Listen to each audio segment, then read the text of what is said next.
Wie schön wäre es, wenn die Welt mit einer einfachen Gebrauchsanweisung käme.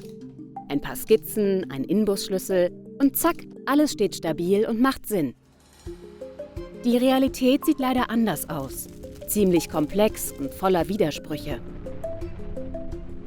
Manche landen trotzdem bei einer Überzeugung, die für alles eine einfache Erklärung hat. Islamismus ist so eine Überzeugung. Religion, Politik, Familie, Gesellschaft, wie man eigentlich leben soll. Keine Frage bleibt offen. Wenn andere Ansichten daneben keinen Platz mehr haben, wird das zum Problem. Für die Sicherheit und für unser Zusammenleben. Islamismus gibt es weltweit, in ganz unterschiedlichen Formen. Aber was bedeutet das für uns hier in Deutschland? Und vor allem, was können wir dagegen tun?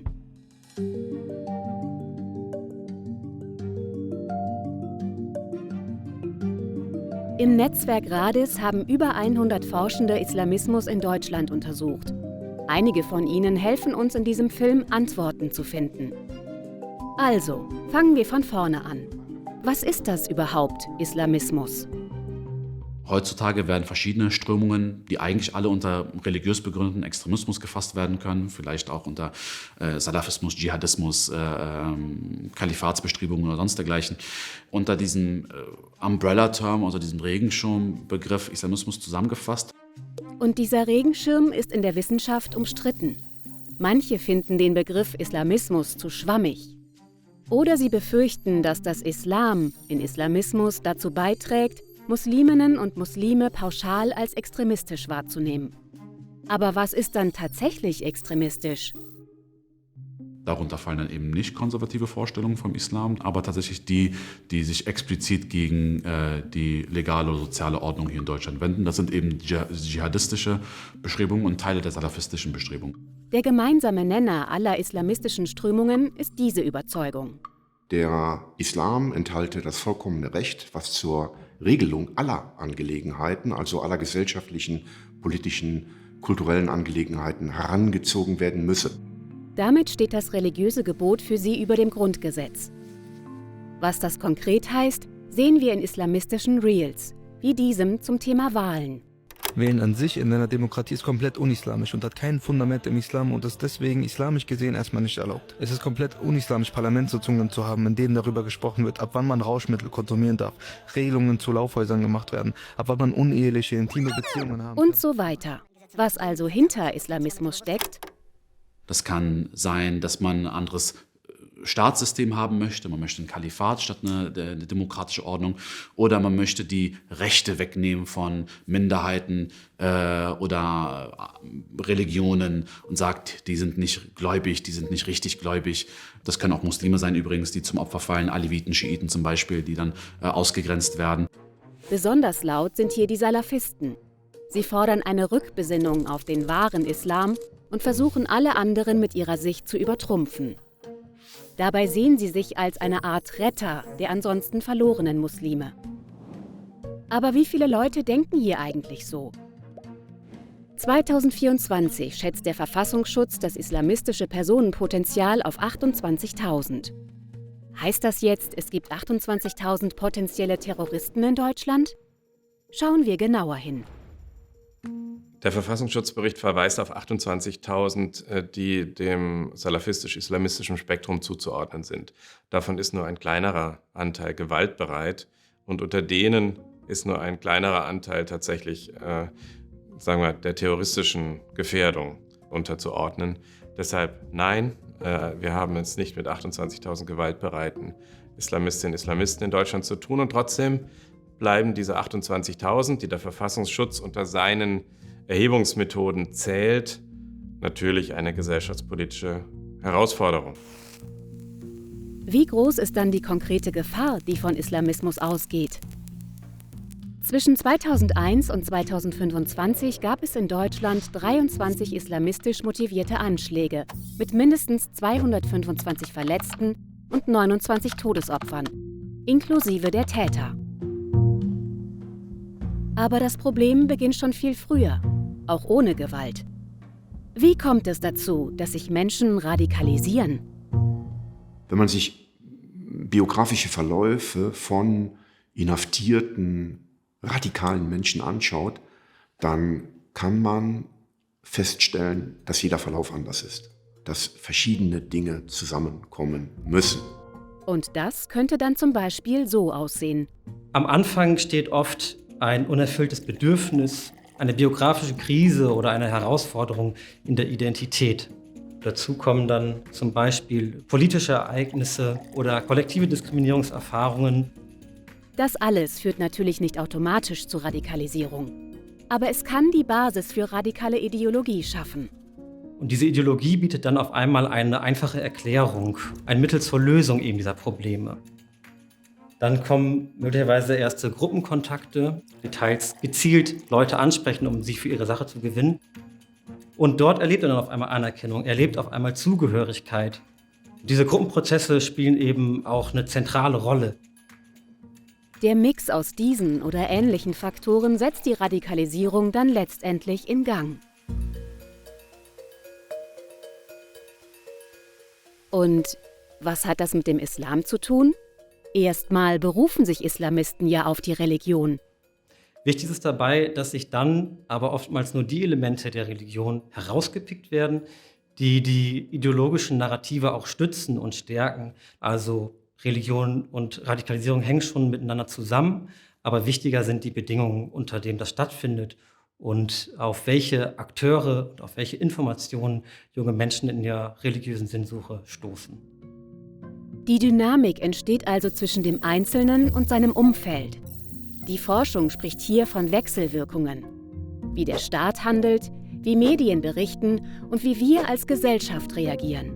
Auch das bildet den Nährboden für Radikalisierung. Globale Kriege, Krisen und ihre Folgen spielen dabei mit rein. Doch was können wir hier vor Ort tun? Die Antwort des deutschen Staates? Zwischen 2001 und 2023 wurden rund 80 Antiterrorgesetze verabschiedet. Dadurch dürfen die Sicherheitsbehörden deutlich mehr. Vor allem beim Datenaustausch, bei der Überwachung und bei Durchsuchungen. Dazu kommen strengere Grenzkontrollen, neue Regeln gegen Terrorismusfinanzierung und das Verbot bestimmter Gruppen. Und wir sehen eine grundsätzliche Tendenz, ins Vorfeld zu gehen, das heißt, eine Straftat verhindern zu wollen. wer eine schwere Gewalttat plant, macht sich deshalb schon strafbar, auch ohne sie auszuführen. Da spielt der Gefährderbegriff eine zentrale Rolle. Da geht es darum, jemand ist noch nicht zum Täter geworden, jemand könnte es aber potenziell sein. Wo enden da die Gefährdungswahrnehmungen? Ab wann muss der Staat tätig werden und ab wann nicht? Jede dieser Maßnahmen verschiebt die Linie zwischen Sicherheit und Freiheit. Eine Gratwanderung. Die Maßnahmen müssen effektiv sein, aber sie dürfen die Grundrechte nicht aushöhlen. Wir haben 2 Phasen herausgefunden. Die erste ist eine Fokussierung der ersten 10 Jahre auf sicherheitsbehördliche Maßnahmen. Und erst zu Ende der 2000er Jahre, ab 2010, 11, schlug es immer mehr um, dass das als gesamtgesellschaftliche Aufgabe definiert wurde. Auch in den Sicherheitsbehörden, die massiv Präventionsanteile ausgebaut haben. Klar ist, eine einfache Lösung gibt es nicht. Verbote, Überwachung und Co. sind nötig, aber sie bekämpfen nur die Symptome, nicht die Ursachen. Dafür braucht es gute Prävention. Die richtet sich erstmal an alle und beginnt, bevor jemand auffällig wird. Das könnten dann zum Beispiel Projekte für Schulklassen sein oder sowas wie interreligiöse Dialoge. Und es geht darum, Werte zu vermitteln, demokratische Grundwerte zu vermitteln, Resilienzen aufzubauen und ebenso vor Radikalisierung zu schützen.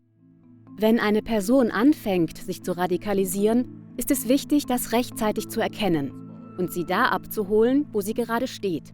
Dabei helfen können spezialisierte Beratungsstellen. Manche haben sich aber schon ganz in die Ideologie zurückgezogen und sind vielleicht sogar gewaltbereit.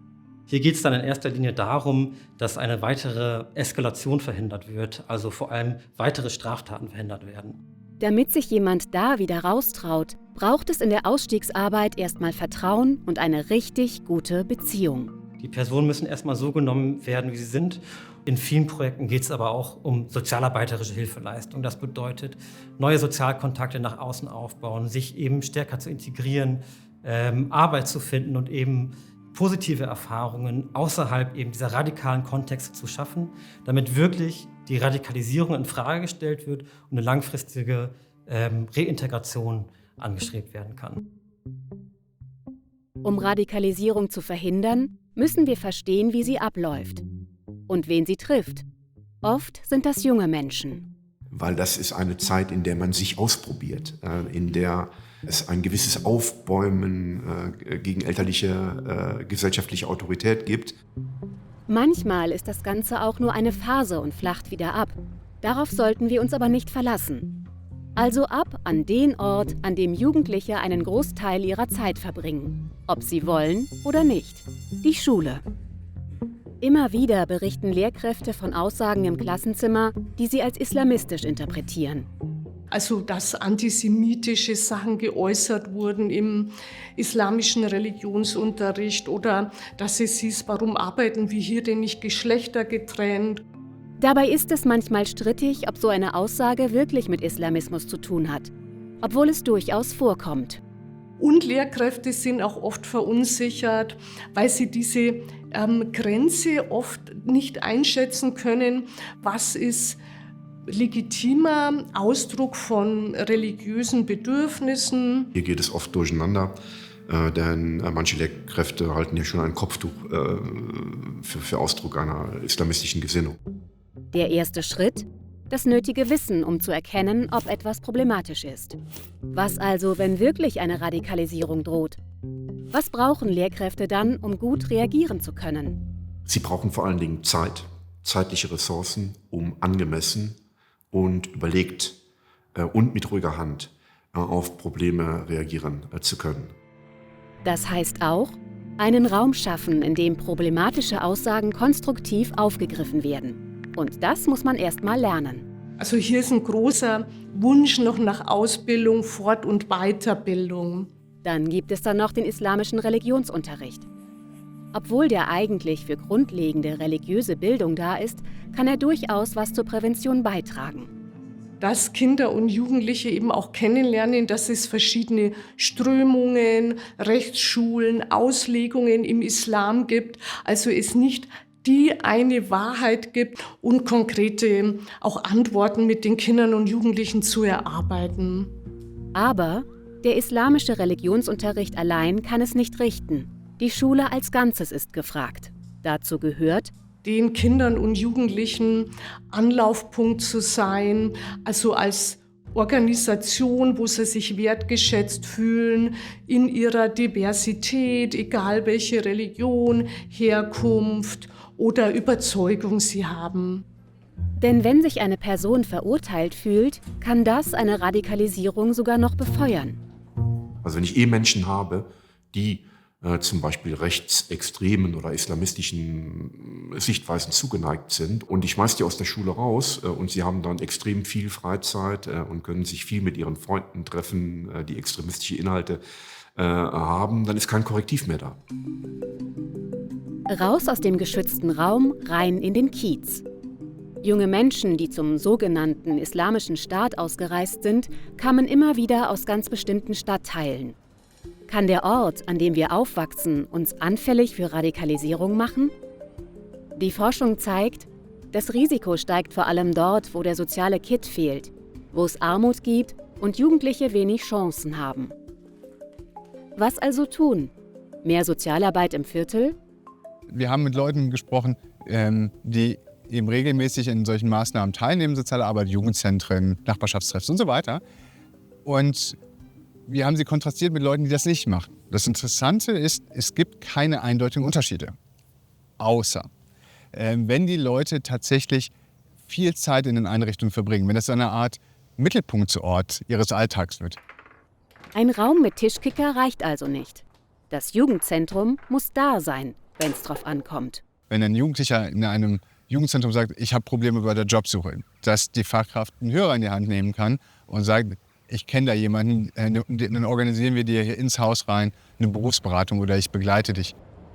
Orte können uns also schützen oder gefährden. Dabei geht es nicht nur um das eigene Viertel.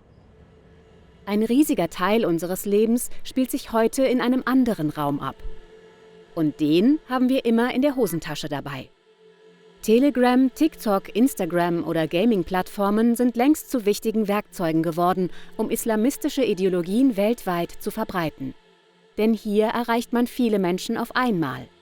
Vor allem werden Leute angesprochen oder Leute fühlen sich davon am meisten angesprochen, die tendenziell wenig Vorwissen haben, sei es religiös oder politisch.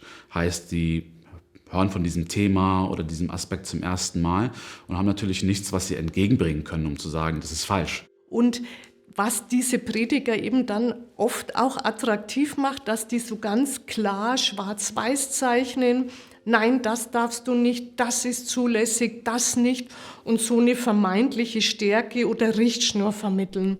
Ist eine Schwester dazu verpflichtet, ihrem leiblichen Bruder zu gehorchen? Wenn sie jetzt keinen Ehemann und keinen Vater hat und ihr Wali ist ihr Bruder, dann sollte sie schon auf ihn hören.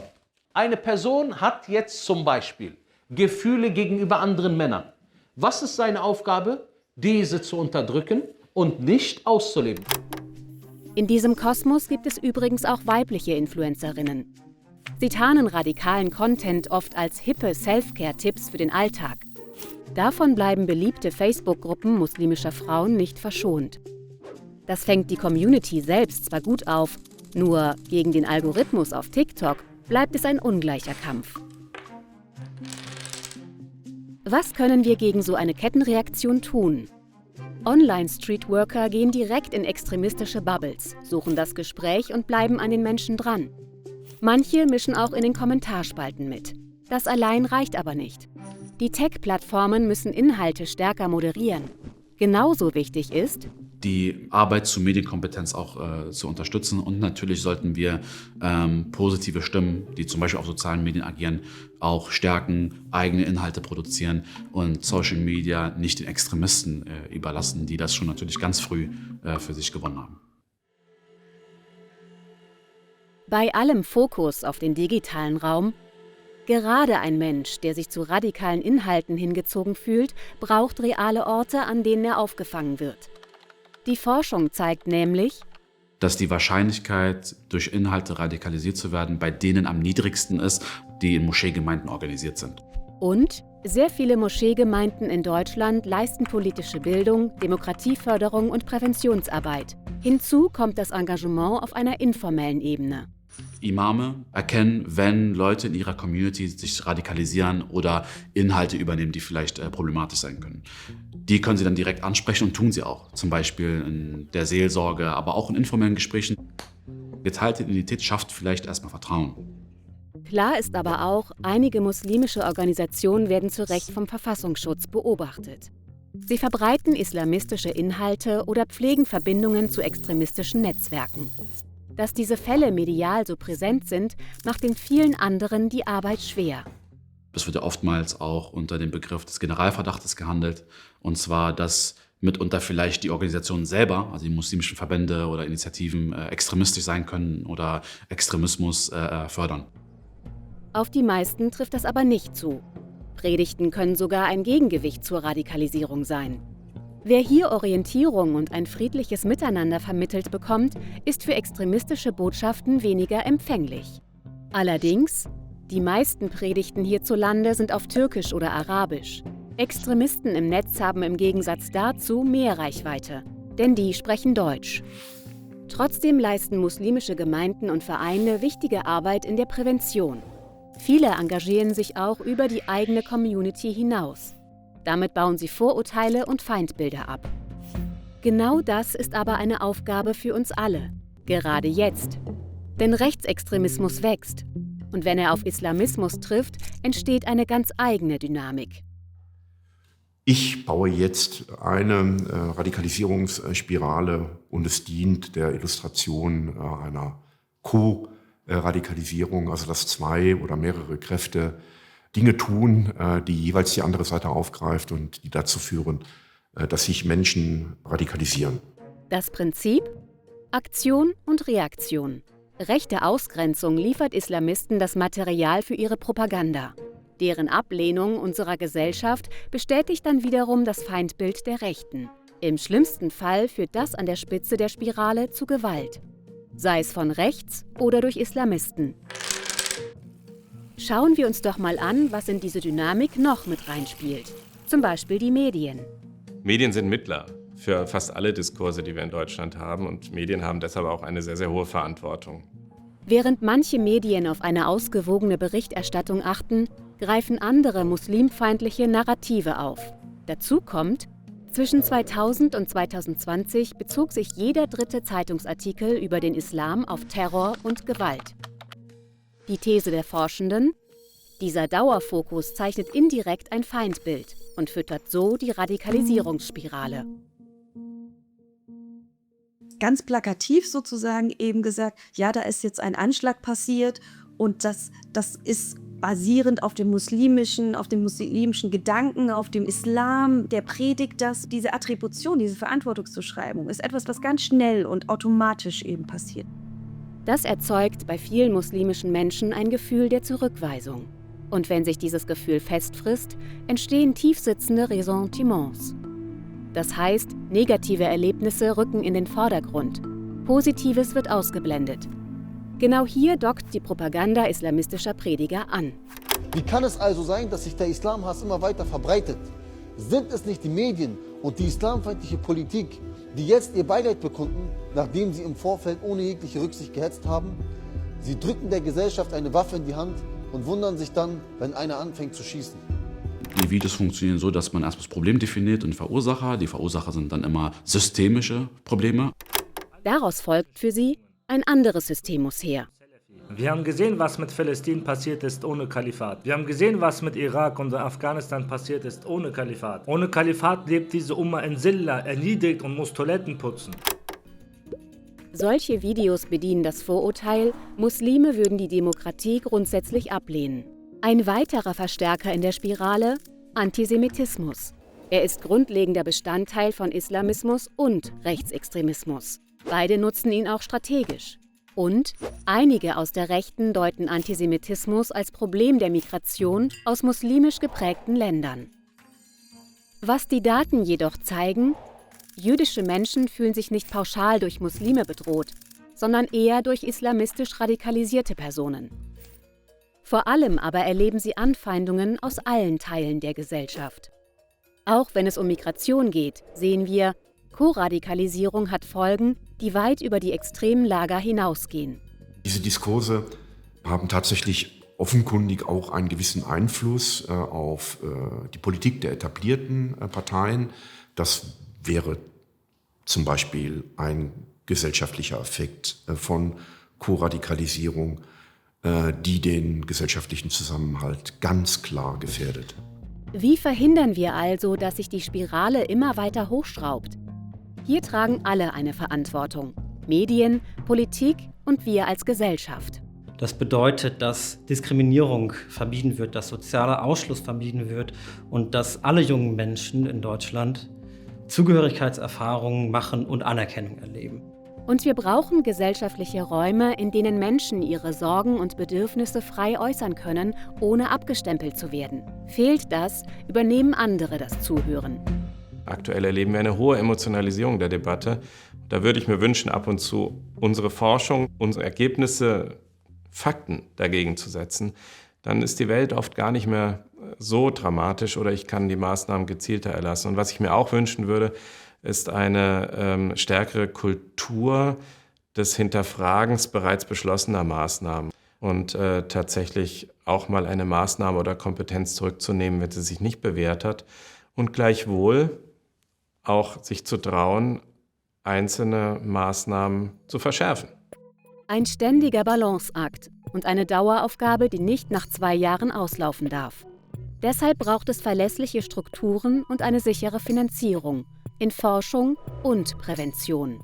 Eines sollten wir auch nicht vergessen: Der Islam selbst kann Teil der Lösung sein. Denn Religion an sich ist kein Problem, sondern gibt vielen Menschen Halt und Orientierung. Und in rauen Zeiten brauchen wir die schließlich alle.